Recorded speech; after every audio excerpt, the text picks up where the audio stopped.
I spent my whole life making sure other people got home safe, and that's what got me thrown out like a traitor. It happened on a Tuesday morning, early September, the kind where the heat hadn't kicked in yet but you could smell it waiting behind the clouds. I remember the way the dust hung in the air, suspended like everything else in that moment, just before it all fell apart. That's when Mason Riker slid the termination letter across the desk without so much as a flicker of remorse. "We don't need fire alarms on this job, Harvey," he said, his tone smug and flat. "We need finishers. People who can get the damn job done." I stared at the letter, then at him. He sat there in his crisp polo shirt and spotless Timberlands, trying to act like he owned the place. He'd only been on the site for 6 weeks. I'd been there for 6 years. Long enough to build trust, train crews, and clean up the mess left by the last 2 projects that nearly got Granite Corps blacklisted by OSHA. But to him, I was just an obstacle, some relic from the old guard standing in the way of his fast-track success. I didn't say a word. Just reached up, took off my hard hat, and set it gently on his desk. The room smelled like toner and cheap coffee, thick with tension and the sour reek of ink from a used-up printer. Behind me, through the thin trailer wall, I could hear the clatter of steel on steel. My crew was out there working on the east scaffold extension, 3rd floor, west face, still missing perimeter rails. I'd reported it 3 times. "You're not going to fight this?" Mason asked, feigning surprise. His fingers fidgeted with a pen, knuckles whitening. He expected a blow-up, maybe a tantrum.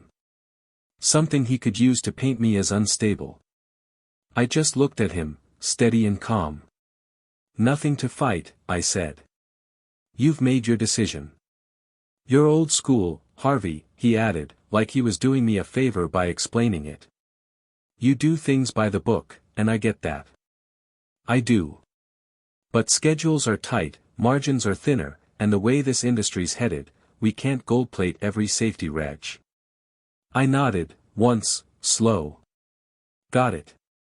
I turned and walked out, boots thudding across the trailer's plywood floor, past the faded evacuation map still taped crooked on the wall. Out into the Montana sunlight, where the site bustled like a living thing. Framers shouted measurements over the buzz of saws. Electricians ran conduit along exposed beams. Concrete guys were wrapping up a pour at the north entrance. It was organized chaos, the kind I used to orchestrate with care, every man where he needed to be, every step planned to keep things moving without pushing anyone over the edge. But things had changed. Scaffolding with gaps wide enough to swallow a man whole. Power lines hanging like afterthoughts. Chemical drums left unmarked next to lunch benches. I'd been logging every violation for weeks, reporting them up the chain. No response. Mason had made it clear from the start, deadlines mattered. Safety. That was optional. I went to my locker, metal, dented, covered in stickers from every site I'd worked over the years. Opened it slowly, like I was peeling open a scar. Inside were my work gloves, extra boots, a stack of laminated safety manuals. Taped to the back of the door, my son's graduation photo and a candid from my daughter's wedding, where I danced with her in full gear after coming straight from a job site. It all felt like it belonged to another life. As I packed up, my hands moved on their own. Methodical. Quiet. No rage. No panic. Just a dull, solid ache in my chest, the kind you get when you know something's broken and can't be fixed. Out of the corner of my eye, I caught sight of Jerome on the scaffold, 23, sharp as a tack, expecting his first kid next month.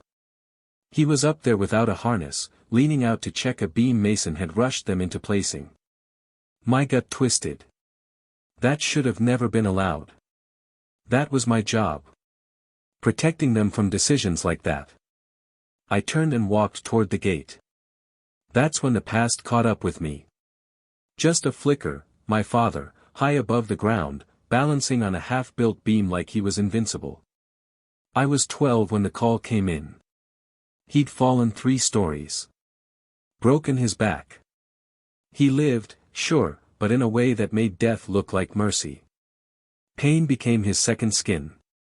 After that, I swore I'd never let another man fall, not on my watch. I kept that promise for 24 years. Until Mason Riker. Granite Corps brought me in 6 years ago after a cluster of minor injuries nearly tanked their insurance rating. I cleaned it up, rewrote protocols, built training programs that actually stuck, brought incident rates down to near zero. Morale went up. Turnover dropped. Productivity rose.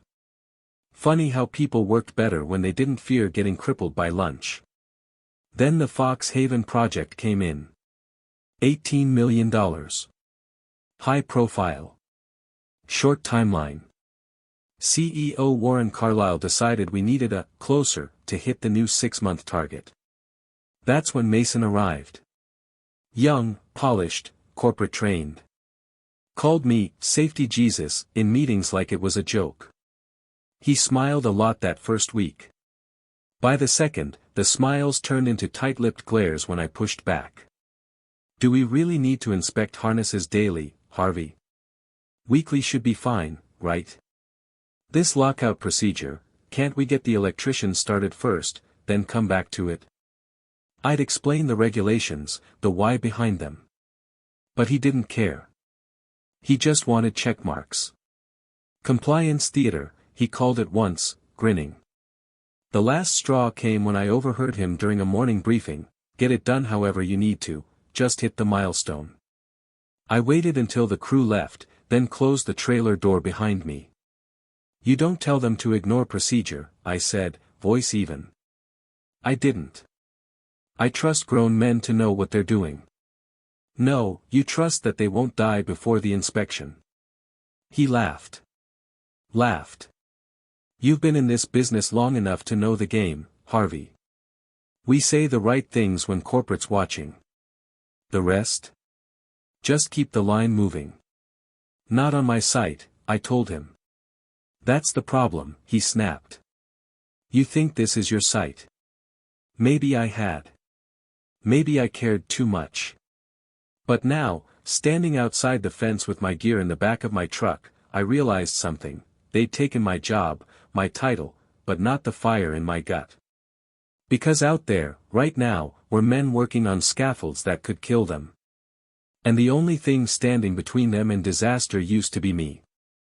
That job's not done. Not yet. The silence hit first. It started subtly, like a ripple in a glass of water. A few unanswered texts. Missed calls. Conversations that used to last 10 minutes reduced to awkward, stammered replies. Within 2 days of being fired, it felt like the entire job site had gone underground.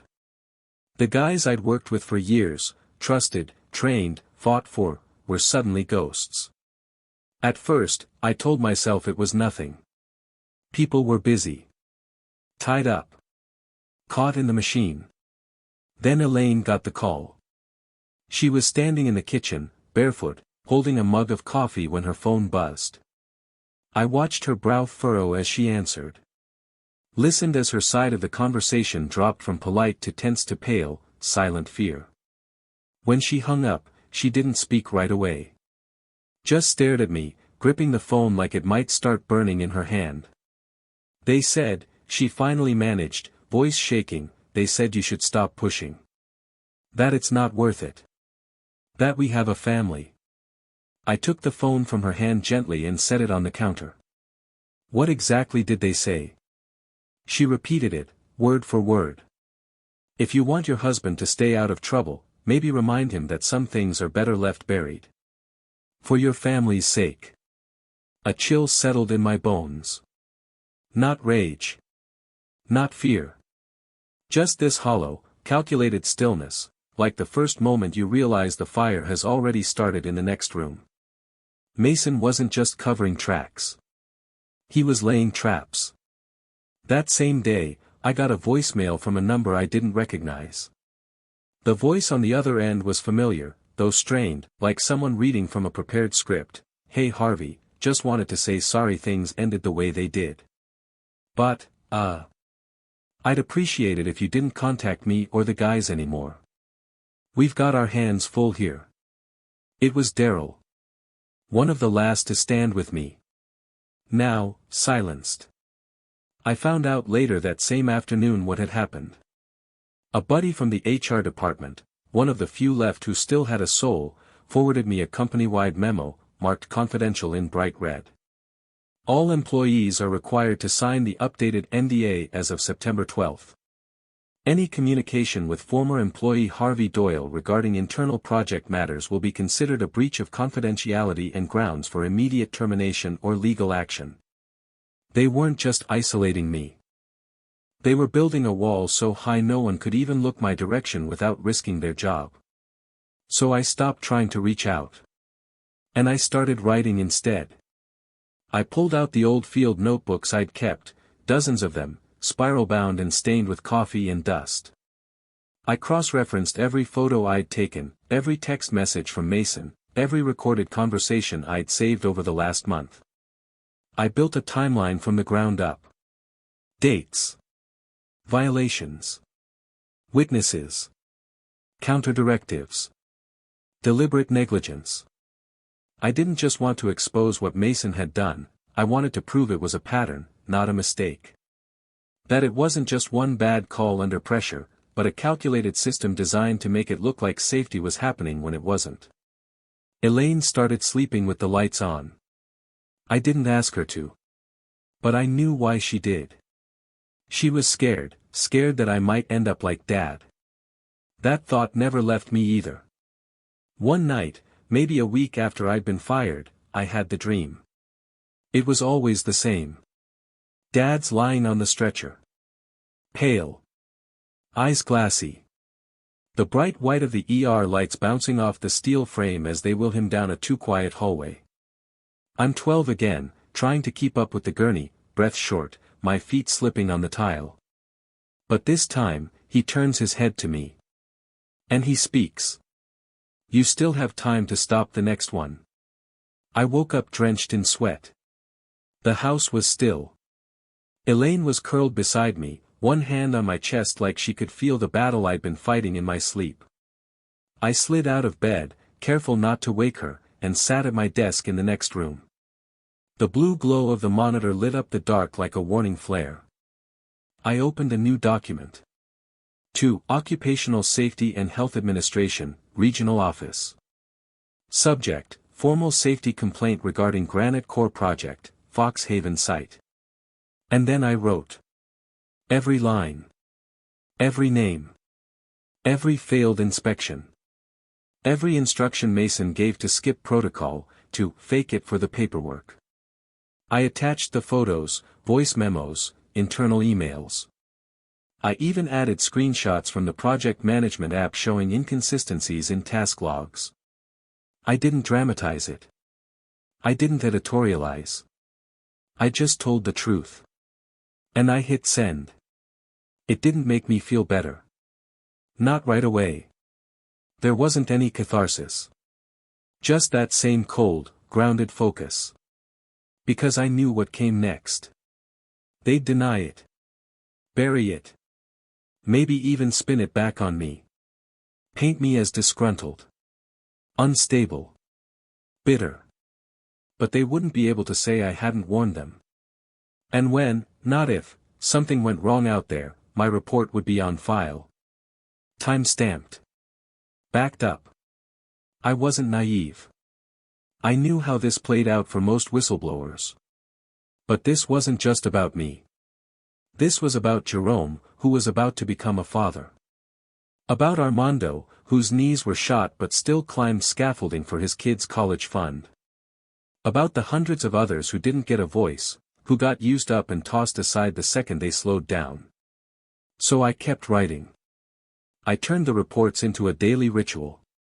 Document. Backup. Encrypt. Repeat.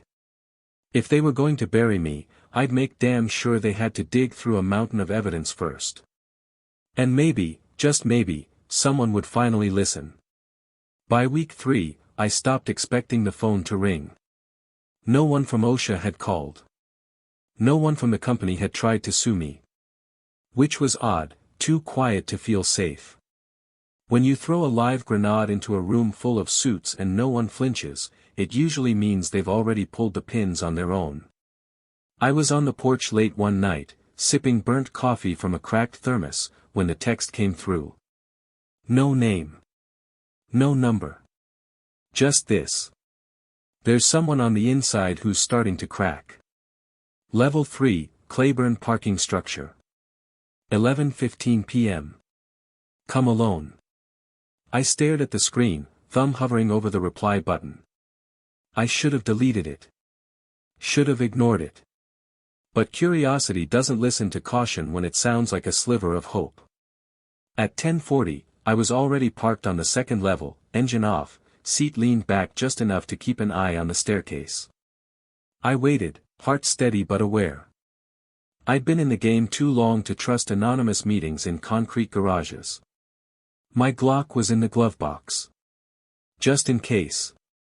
At 11:12, a figure emerged, hood up, hands in pockets, movements too deliberate to be casual. He didn't come to my car. Just stopped 10 feet away and looked toward me. I stepped out slowly, making sure my hands were visible. You the one who texted me? The man said nothing.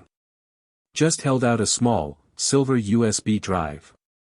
His voice, when it came, was low but tight. I don't have long. And I'm not going to explain how I got this. Just watch it. Then decide who you really trust. He dropped the USB onto the hood of my truck and turned without another word. His boots echoed up the ramp, and within seconds, he was gone. Back home, I waited until Elaine had gone to bed before plugging the drive into my laptop. The file inside was screen capture footage, silent, timestamped, about 30 seconds long. It showed a Department of Labor email inbox. The cursor hovered over an unread message titled, Harvey Doyle, Complaint Hold Order. The email opened. As instructed, delay formal investigation and contact until internal review clears. Per Granite Core Legal, prioritize non-escalation. Do not alert complainant. Thank you. The sender? Some no-name administrator in Washington. But the CC line included 3 higher-ups at the regional OSHA office. One of them was Natalie Crane, the woman who'd accepted my case. My gut twisted. I sat back in my chair and stared at the screen. I'd been so careful. So methodical. So trusting. And now I realized this might go deeper than Mason. This wasn't just about one site manager cutting corners, this was a coordinated stallout from the very people who were supposed to protect the workers. For a long minute, I didn't move. I thought about deleting everything. Burning it all down. Disappearing. Then something clicked. I opened a blank document. Operation Redundancy. I would create 2 complete copies of my case files. One for OSHA, the version already sent and timestamped. And another for me, separate, locked, verified by a third-party encryption service with independent digital timestamps. I opened an account through a legal document notarization provider. Uploaded everything, photos, memos, time logs, voice recordings, safety reports, even my personal journals. Nothing would be left to chance now. If they wanted to bury me, they'd have to dig through a damn mountain of redundancies first. But the deeper I dug into protecting myself, the more I realized I needed allies, people who remembered I wasn't the villain in this story. So I reached out the only way I knew how. A burner email. A public Wi-Fi spot. A simple message sent to 3 people I once trusted with my life. 1 beer. Off the clock. No strings. Come if you want the truth. That Friday, 5:35 p.m., I was already seated in the back corner of Rooster Jack's Bar and Grill when the door swung open. First was Daryl. Then Armando. And finally, Jerome, looking 10 years older than when I last saw him, but still standing tall. Figured we'd find you at the Apocalypse Bunker, Darrell said with a half-smile as he sat down. Thought this place was condemned, Armando added, grabbing a stool. It is, I replied, sliding over 3 bottles. But the beer's still cold. We sipped in silence for a while before I broke it. They've started scrubbing the site, I said.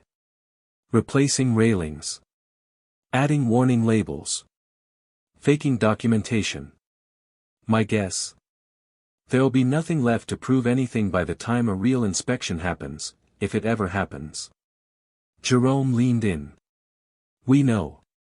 They've been working graveyard shifts. Brought in a cleanup team from corporate.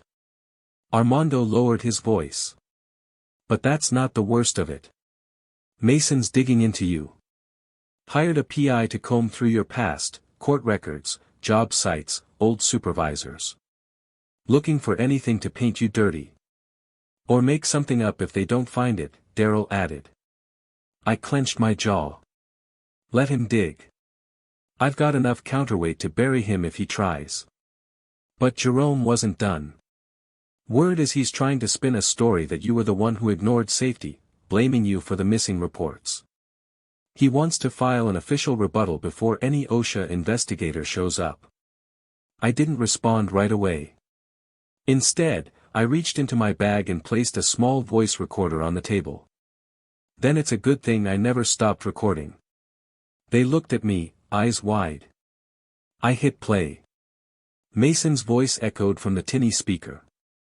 We don't have time to babysit. Just check the boxes. If the rails aren't up, tell them to stay alert and move faster. Nobody dies this month, and I get my bonus. That's the priority. Darrell let out a low whistle. You were ready for this. I had to be, I said. I watched them bury my father because someone cut a corner to shave a day off the schedule. I won't let them do it again, to me, or to anyone else.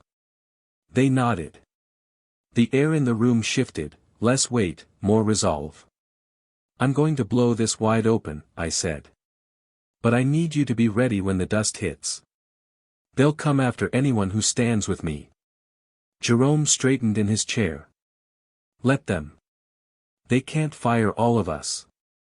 Armando raised his bottle. To the ones who don't look away. We clinked bottles quietly, a pact in amber glass and unspoken loyalty. The storm hadn't come yet. But it was gathering.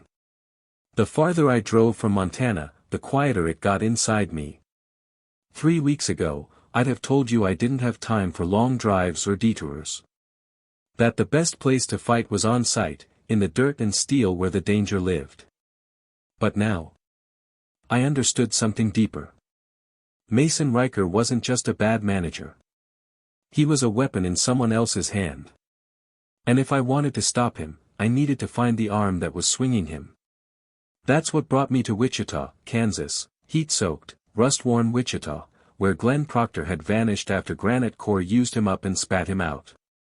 The last time I'd seen Glenn, he was running 3 crews on a high-rise in Sacramento. Cool under pressure. Respected. The kind of foreman who kept pictures of his grandkids on his clipboard and could still hang steel if a guy didn't show. And now, he was scrubbing oil off concrete outside a truck stop diner off I-35. Bent posture. Graying beard that hadn't been trimmed in weeks. A man walking inside his own wreckage. I parked and stepped out of the truck. He looked up, squinted into the sun, then turned back to his bucket. Told them I don't want visitors, he muttered. I'm not with the company, I said. He paused. Didn't turn. That so? I'm Harvey Doyle. Mason Riker just buried me. Thought we might have something in common. That made him freeze. I saw his shoulders stiffen. After a beat, he rose, wiped his hands on a rag, and finally looked me in the eye. Come on, he said, nodding toward a rusted-out pickup parked nearby. Let's talk. We sat inside the cab, windows down, dust hanging in the air. The engine clicked as it cooled, like it was straining to hold its own secrets. I thought I was going to die after Sacramento, Glenn said quietly. Not physically. Just, professionally. Legally. Spiritually. Like they'd erased me. What happened with Donnelly? I asked, even though I already knew the headlines: worker falls from unsafe scaffolding. Foreman found negligent. Lawsuit settled out of court. Glenn fired. Blacklisted. He exhaled, long and bitter. Eric was 24. Good kid. Hustler. That morning, I flagged the scaffold as unstable: rusted clamps, bent crossbars, missing supports. I told Mason we needed a rebuild. He said no.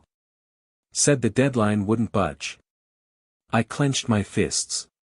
He told me to mark it as inspected anyway. I refused. An hour later, Eric's on the ground with a spinal fracture and a fractured skull. They kept him alive, but he'll never walk again. Jesus. Glenn laughed bitterly. That's not the punchline. He reached behind the seat and pulled out a beat-up binder. Inside were printouts of emails, incident reports, and a single laminated page. After the fall, this showed up in the system: a safety inspection sheet with my signature on it. Only problem? I never signed it. Hell, I never even saw it. I stared at the page. The signature was clean, confident. Too perfect. You think they forged it? No doubt, Glenn said. But by the time I could prove it, the damage was done. I was labeled the negligent foreman who cost Granite $1 million settlement. No one would hire me. I went from running crews to cleaning diesel off parking lots.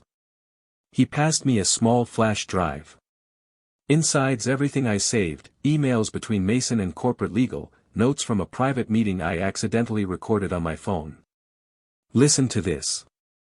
He plugged the drive into a portable speaker and hit play. A moment of static, then voices. We'll take care of the family, but the narrative has to be clean. Glenn. He's a nobody. He'll take the fall and disappear. If he doesn't, we'll make sure he does. You want this project to move, we need a body. He's the best scapegoat we've got. Silence followed. Then Glenn shut the speaker off. I sat there, jaw locked, the weight of those words sinking in. They planned it, I muttered. He nodded. It's never just about one fall, Harvey. It's about how many they can cover up before someone notices. I looked out the windshield, the Kansas sky stretching wide and empty. This wasn't negligence. This was conspiracy. I tried to tell people, Glenn said. No one listened. Not OSHA. Not the press. Not even the unions. Granite Corps has friends. Money buys silence. Not mine, I said, voice steady. Not anymore. He looked at me like a man seeing the start of something he thought was long dead. You gonna take them down? I'm gonna drag the whole machine into the light. For a moment, neither of us spoke. The air between us wasn't just heavy, it was loaded. History. Grief. Fury. Glenn cleared his throat. I've still got a few contacts. Other foremen who disappeared after Granite blamed them for errors. Might be willing to talk. Start making calls, I said. We're building a case. And I'm taking it past OSHA. This goes to the feds. He raised an eyebrow. You serious? I want the Office of Inspector General. Department of Labor. Criminal Division. This isn't a workplace complaint anymore. It's corporate fraud. Willful negligence. Cover-ups. Glenn cracked a smile for the first time. You're either crazy or the dumbest brave bastard I've ever met. Maybe both, I said. But I've got files, witnesses, and now your evidence. It's time we stop playing defense. He nodded. I'm in. As we shook hands, I felt something shift, like the battle had finally found momentum. Granite Core had left Glenn for dead, just like they were trying to do to me. But now, we were no longer ghosts in their machine. We were witnesses. And we were coming. Monday morning came cloaked in the kind of silence that doesn't belong on a job site. By 7:15 a.m., the crews at Fox Haven were already assembled around Mason Riker near the main trailer. The rising sun was bouncing off the exposed steel frame like a threat. Mason stood tall on his makeshift platform, clipboard in hand, voice projecting like he owned every man, every girder, every goddamn inch of that ground. Week 6, people. This is where we prove why Granite Core leads the market. We're ahead of schedule. Stay sharp, move fast. No excuses. His voice was slick with false confidence, but I could tell, he was watching the gate more than the crew. He was expecting something. Maybe a visit from regional. Maybe a reporter nosing around. What he got was 3 black SUVs pulling in slow and surgical, followed by 2 unmarked cruisers and a Department of Labor van. They didn't blare sirens. They didn't need to. The presence of the Office of Inspector General speaks louder than noise. Mason went pale. His clipboard dipped. A few foremen exchanged glances. Some of the laborers straight up froze mid-step. From across the street, parked in an old Ford that smelled like stale coffee and purpose, I watched it all unfold.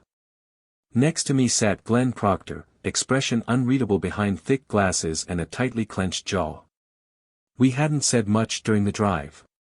We were both waiting to see if the system we'd put faith in would finally answer. The lead investigator stepped out first, a tall woman with gray-streaked hair pulled back in a braid, badge out, expression flat. Behind her, a team of agents in dark windbreakers with DOL, OIG printed bold on the back moved quickly, efficiently. No posturing. No speeches. Just action. They approached the site trailer. Mason tried to intercept them with his usual rehearsed grin. "Good morning, officers. I wasn't expecting a visit. I'd be happy to arrange a formal tour." The lead agent cut him off mid-sentence, holding up a stack of papers in a clear plastic folder. "Mr. Riker, this is a federal inspection warrant issued under Title 29, Section 657. We're conducting a full review of Granite Core operations at this location. Effective immediately." Mason's smile wilted into something forced and brittle. "I assure you," he stammered, "we've already addressed every outstanding issue. Any concerns previously raised have been resolved. This feels unnecessary. Unnecessary. I wanted to kick the damn door off my truck. Instead, I stayed put. Watching." The agents didn't even flinch. One team entered the trailer with a rolling cart and scanning equipment. Another dispersed across the job site, snapping photographs, measuring scaffold angles, checking tags and chemical labels, noting safety violations in real time. Several pulled workers aside, Armando among them. I watched as he gestured to a section of scaffold. Another agent followed, camera clicking in rapid bursts. From this distance, I couldn't hear them, but I didn't need to. I'd walked that scaffolding myself.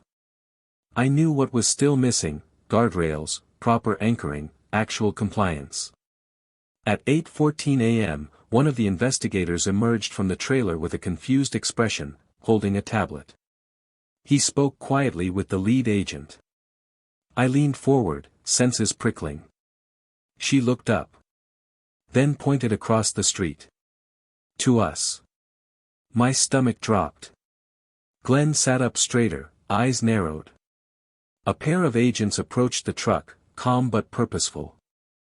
I stepped out before they could knock. "Mr. Doyle." "Yes. We need to speak with you. There's a discrepancy in the documents you submitted."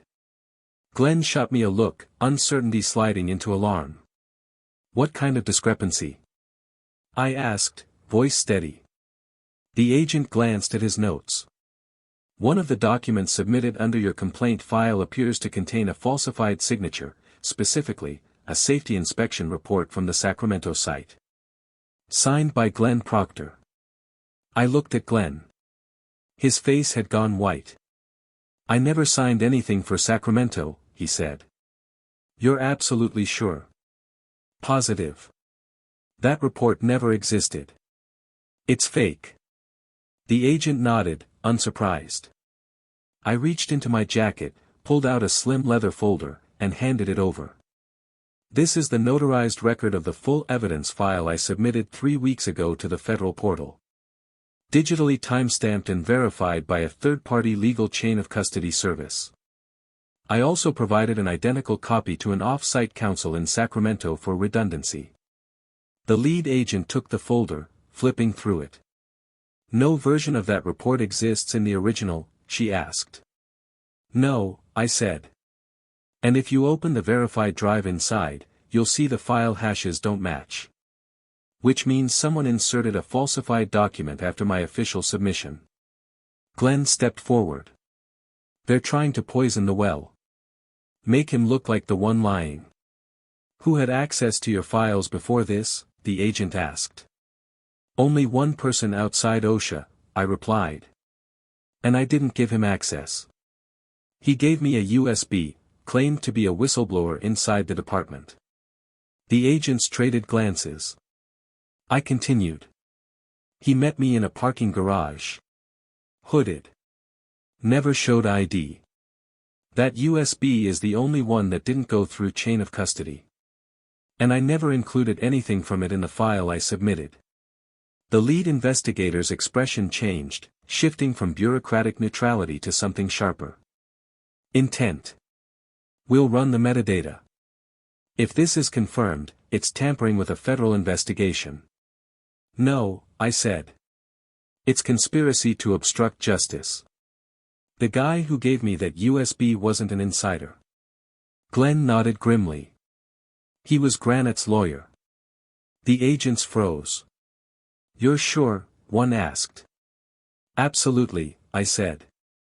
I've seen him before. Company photos, awards pages. That's Benjamin Callister. Legal counsel for Granite Corp. The lead investigator flipped back through the documents, then into her tablet. Her jaw tensed. We've had problems with this man before. He's good at staying in the shadows. Not anymore, I said. There was a beat of silence. Then she snapped her fingers, calling over a second team. Secure the file server. Full sweep for injected documents.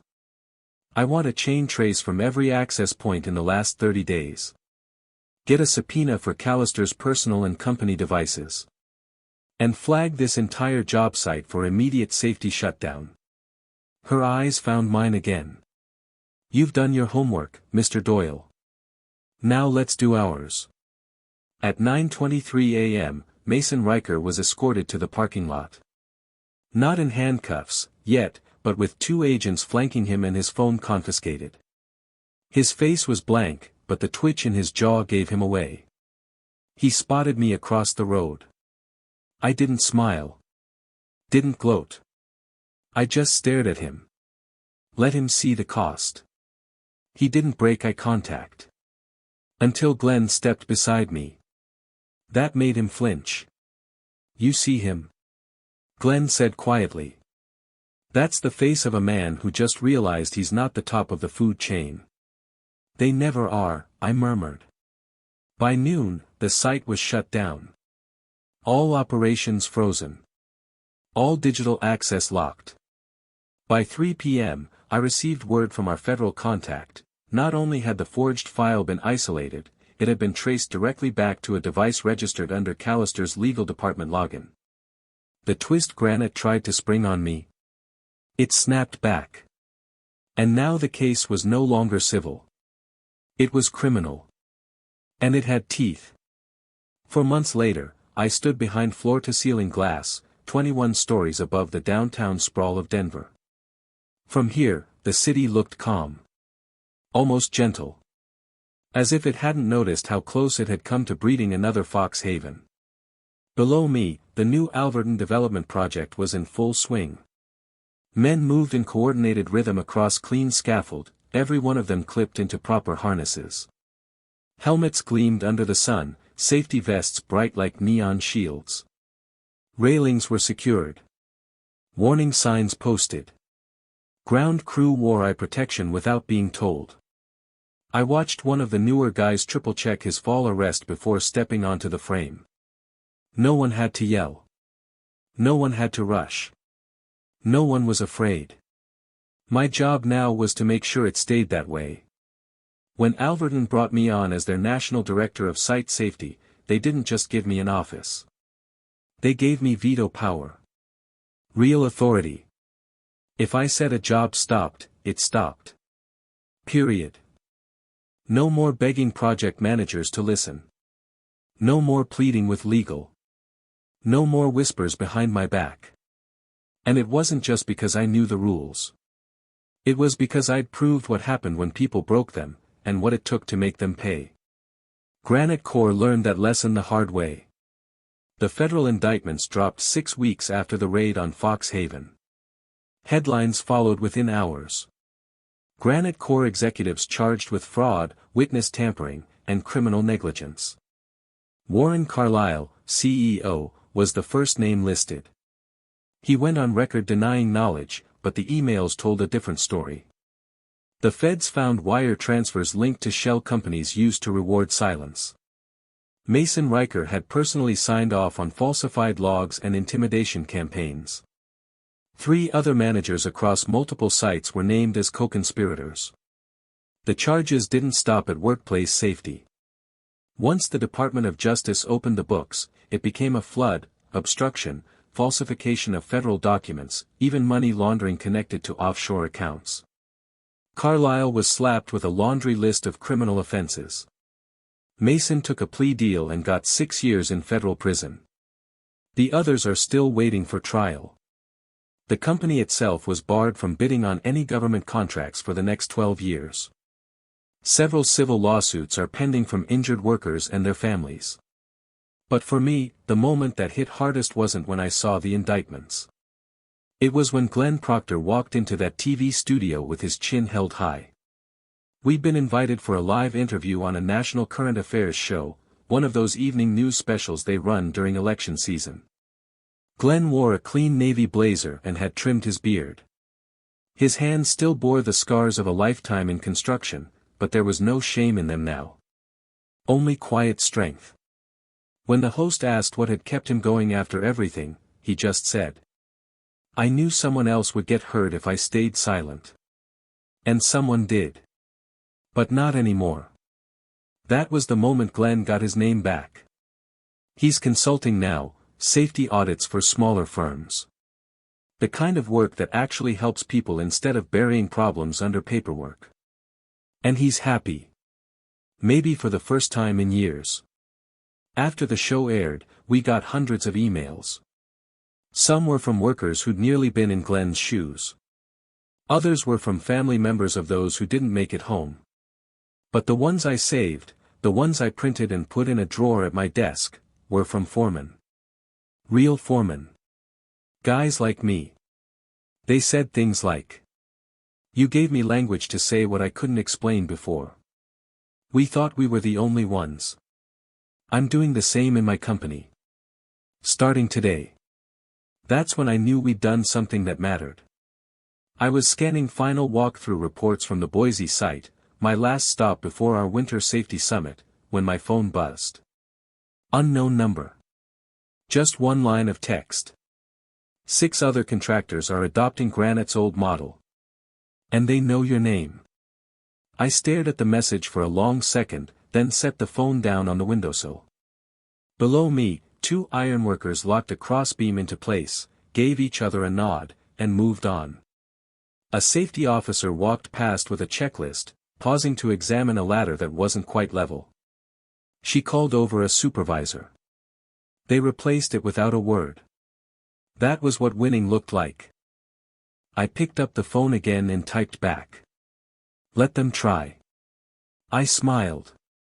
Not out of arrogance, but because now I had more than a cause. I had a plan, a platform, and people willing to fight. Let them come. We weren't ghosts anymore. We were the reckoning. Silence kills. Not always with noise or blood, but with neglect. With whispers in boardrooms. With fake signatures and NDAs and workers who stop speaking up because they're afraid. Justice doesn't arrive by accident. It's fought for. It's built one voice at a time. It takes scars, and late nights, and risk. Sometimes it takes walking into a parking garage with nothing but hope and a recorder in your pocket. But if you hold your ground, if you document, prepare, stay smart, and don't back down, the truth gets loud. And when it does, it doesn't ask for permission. It walks through the front gate, badge in hand, and shuts everything down until no one gets hurt again. That's what it means to do the job right. That's what it means to be a builder.